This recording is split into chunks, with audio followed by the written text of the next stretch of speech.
Good morning. My name is Ali Rashidi. I'm Director for Department for International Cooperation at Folk University, Sweden.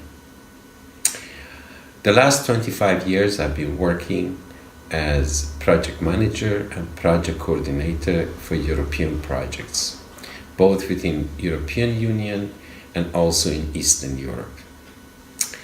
What I'm going to talk about today and try to describe is an overview lecture about project management, what project management is, how it is structured, and how it can be used, what kind of tools there are, and what kind of methodologies there are. The last 10 years, it has been more and more used a tool which we call it logical framework approach.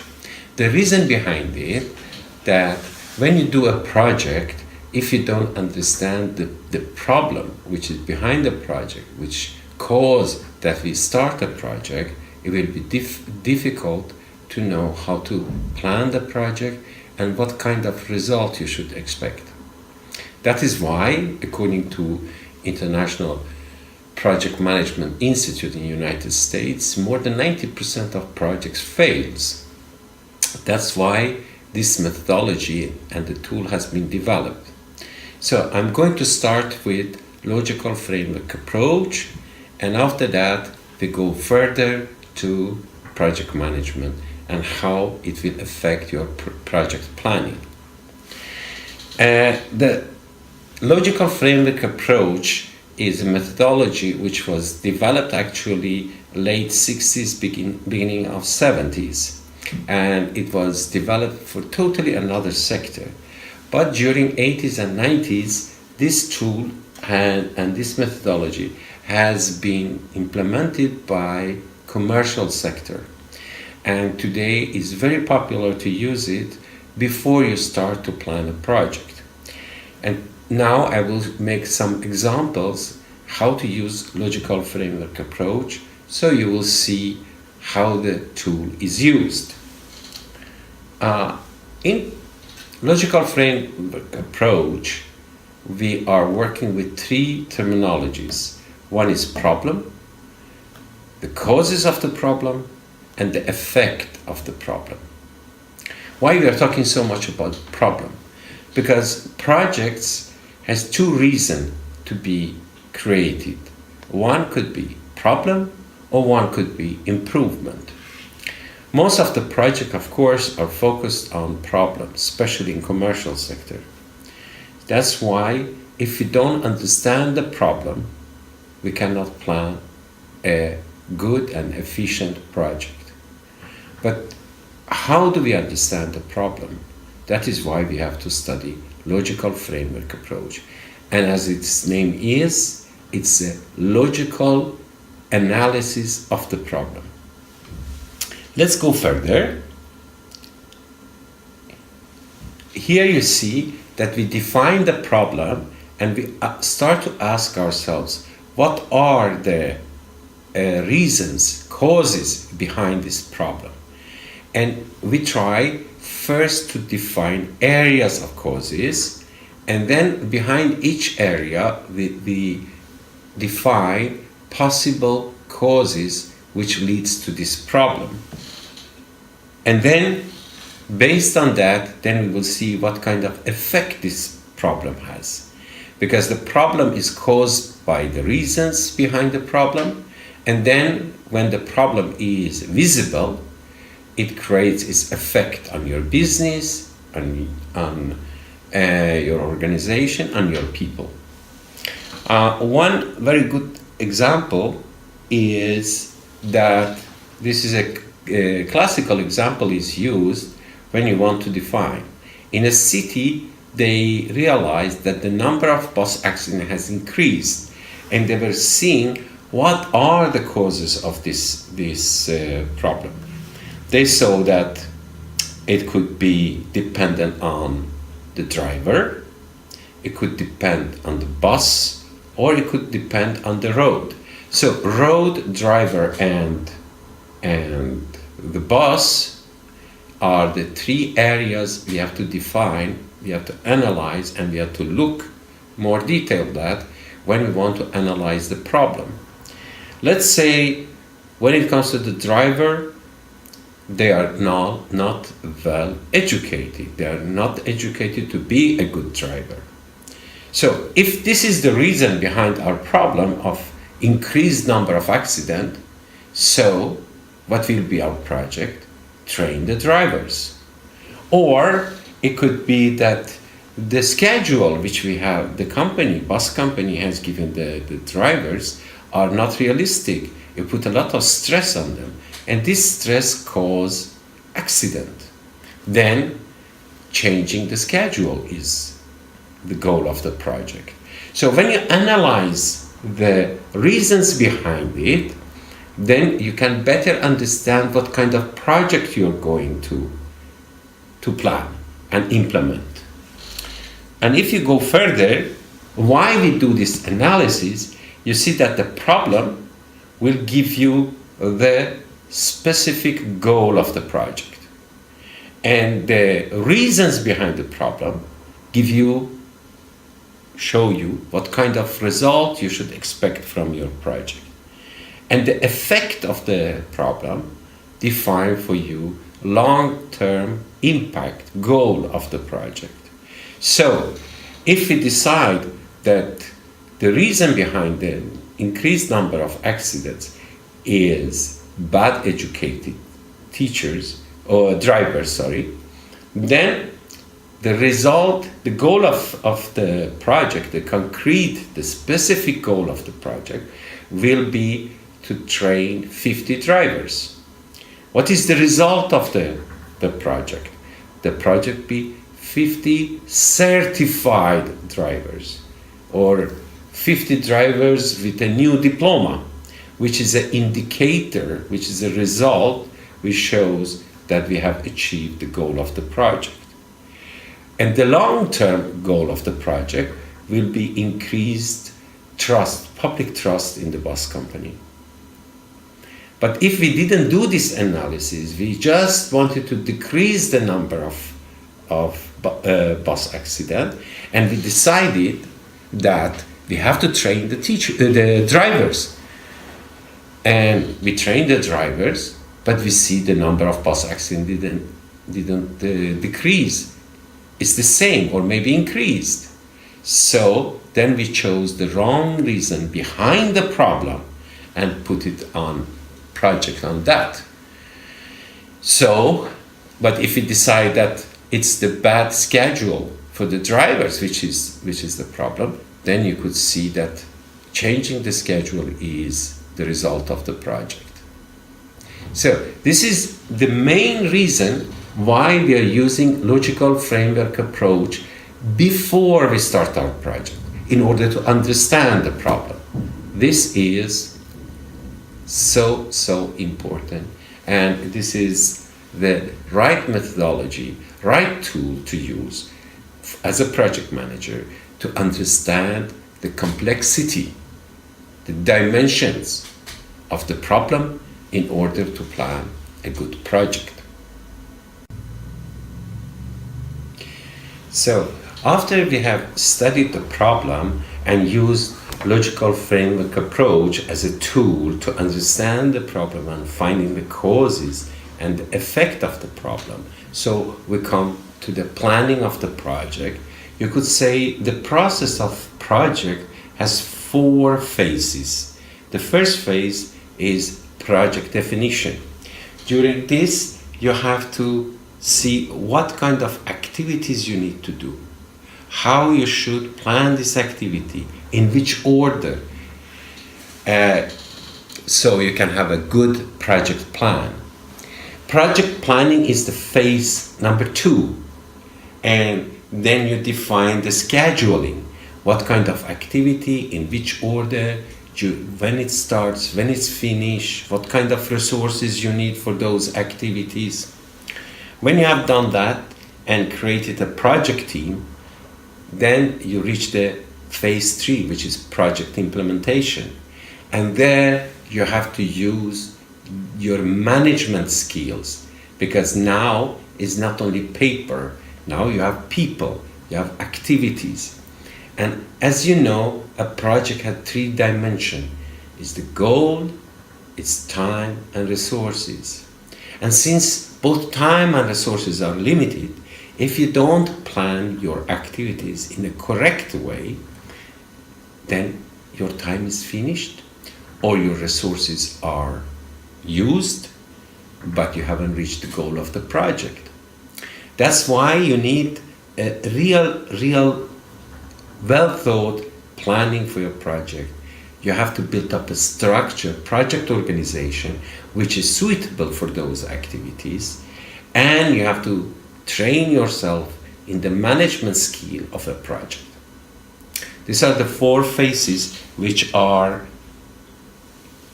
very important.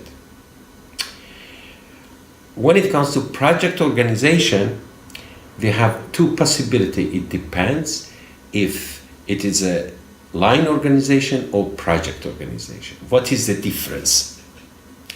The difference is in normal organization, when you want to do a project in a big company, you take different skilled people from different departments and you put them together and you create a project group. This is called pure project organization. And then after that you create a specific goal. A specific goal have the following criteria. The goals of the project is specific. It is measurable. You can measure it. It's quantitative. It's 50 trained drivers or 10 houses or a new accounting system. So it must be measurable. The third indicator is very important because project managers tend to put unrealistic goals, and the project will never reach that goal and the project will be a failure. So it has to be attainable. It has to be realistic. Realistic in the sense that it serves a purpose in the organization. It solves a problem for the organization. And as I said to you, project has limited time and limited resources, so it's time bound. You have to define when the project will give result, and it's the time schedule of the project will be a good indicator for the sponsor to know that you have achieved your goal or not. For that, you have to define your project according to the following. What are the indicators of achievement? Let me make an example. You say that we want to train 50 teachers, 50 drivers. Okay, we train 50 drivers. But if they drive as badly as before the training, how can we say that the training had the full effect or expected effect which we wanted? That's why you have in a project to define very concretely the indicator of success for the result. So, for example, we could put that 50 drivers achieve diplomas. 50 drivers will be certified by an independent organization, or they will manage an examination, whether practical or a theoretical. These are the indicators which we have to develop before we start the project. So when the project is finished, we know that we have achieved. We can measure and we know that we have achieved the goal of the project, or no, or we failed with the project. When you write a project plan normally consists of a lot of activities. In order to have control over the activities and see that they are going to the direction you want them to go, in order to achieve your goal, what you have to do, you have to elaborate a milestone plan for your project. because milestone is a time in the project where a group of activities reach a result. So within a project you have several milestones. Within the milestones you have to plan the activities and also elaborate, plan the expected result at the end of the milestone. You could say that this method helps you to break down big steps into smaller steps, big activities to smaller activities. This is what we call milestone in a project. And when you have done all that, when you have written the activities and milestones, then you have defined when each activity starts and which activity finish, when one milestone starts and when one milestone finish. When you have done that, based on the time it consumes, you have to calculate the resources. And the resources, it depends on cost estimation.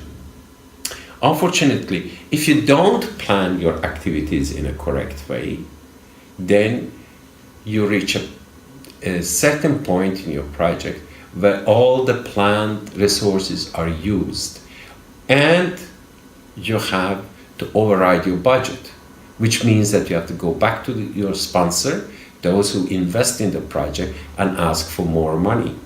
And this is not always the easiest thing to do or appreciated by the sponsor. So the better you plan your activities, the better you know what resources you need. And when you know the resources, then you can make a realistic budget for your project.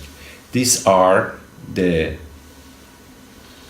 basics in project management.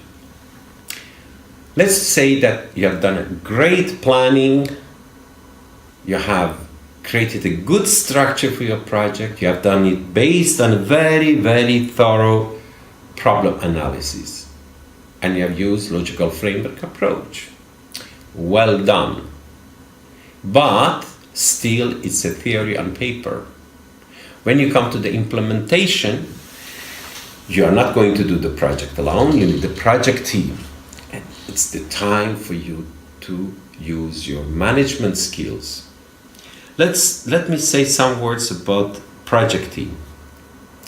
Since project team is limited in time, it means that it takes some processes for the member of the team to find their places, feel confident in their positions, in their places. So the process of team in a project, you could say, has 4 periods.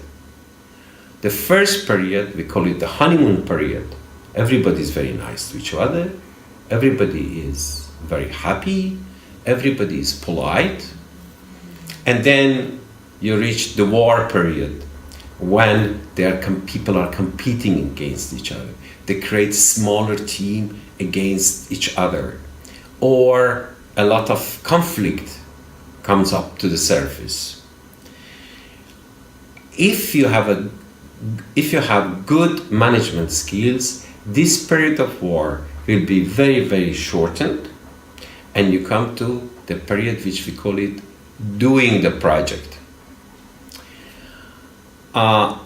In many project teams, unfortunately, the project manager is so much focused on planning that they forget management of people. And if you forget management of people, doesn't matter how well elaborated your project plan is. Believe me, you will not reach your goal. I've been there, so I'm saying it by personal experiences. When I choose people for my project, I'm looking at 2 things. 2 aspects are important. One, of course, skill and knowledge, because in a project team there are different roles: accounting, development, technical, not technical. These are occupational skills. These are professional skills. But also, I'm looking at the soft skills of people. Communication, for example. conflict resolution, how innovative they are, how can they think out of the box so we can solve problems. So I try to have a balance between technical occupational skill and soft skills of people. These are very important. If you're focused only on technical occupational skills, believe me, you will have problem in the group. So these are aspects which we discuss very much, and that's why before we start a project or start the implementation of a project, we have always a project team building process. And for that we have developed some kind of processes and some kind of exercises which we do with the project team before we implement the project. As I told you, this is just a short overview what we teach in project management. So we start with problem analysis. We give them the tools they need to do a good problem analysis. Then we teach them how this problem analysis is related to project planning. And after project planning, we come to more detailed aspect of project planning: activities, resources, time, in order to elaborate a good budget realistic budget for the project. And when we have done all that, we have gone through all the tools and methodologies, we reach the implementation of the project, which has to do with management. What kind of management do you need, which is specific for project? I have seen many project managers. I have been attending project management education both in Sweden and in United Kingdom. I've been reading a lot of books written about project management. Unfortunately, many of these books are written by people who have never done a project. I never believe that a person can teach project management if he or she hasn't been a project management himself or herself. Those practical experiences are so important when you teach the theories, methodologies, tools to relate them to realities. Not only a bunch of theories, but a real implementation at practical level. That is why we have a very specific training, which is more focused at operational level. And we have been trying to adopt all these tools and methodologies to everyday project management. I hope that I will see you, or some of you, when I come to Yaroslavl. I wish you good luck, and I wish you good luck with your project. Thank you.